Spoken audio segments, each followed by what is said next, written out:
High, আমার নাম টুসি। আমি ভিডিওতেই প্রথম ভয়েস দিচ্ছি। যদি কোনো ভুল হয়ে থাকে তোমরা একটু মানিয়ে নিও।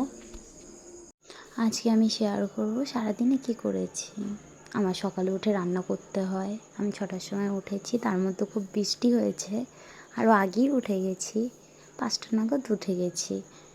তো সকালে উঠে রান্না করলাম, বাবা কাজে গেছে। তারপর বাড়ির কাজ করে আমি খেয়ে দিয়ে আমিও ঘুমিয়ে পড়েছি। আমি রান্না করার পর ঘুমিয়ে পড়ি। যাই হোক, তারপরে একটা ভাই আছে আমার, ও আমাকে বলেছে সাজাবে, তো ওর বাড়িতে গেলাম দুপুরের দিকে, 2টোর দিকে। যা সাজানো কমপ্লিট হয়ে গেছে। তোমরা বলো আমাকে কেমন লাগছে। সাজানোর পরে একটু ওর সঙ্গে ঢং করলাম। তারপরে আস্তে আস্তে আবার আমার বাড়ির দিকে আমি এগিয়ে গেলাম। রাস্তায় আমি লোক খুঁজছিলাম, কাউকে যদি পাই তাহলে তার সঙ্গে বাড়ি যাব, কিন্তু পেলাম না কাউকে। একা একাই নিজের মতন চলে এসেছি বাড়িতে।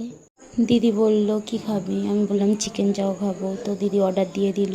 রাতের খাবারের জন্য রুটি বানালাম, আর মাংস ছিল, সেটা দিয়েই তরকারি, আর আলাদা করে কিছু করিনি। আজ এই পর্যন্তই থাক, আবার নেক্সট কোনো ভিডিওতে দেখা হবে। ভালো থেকো।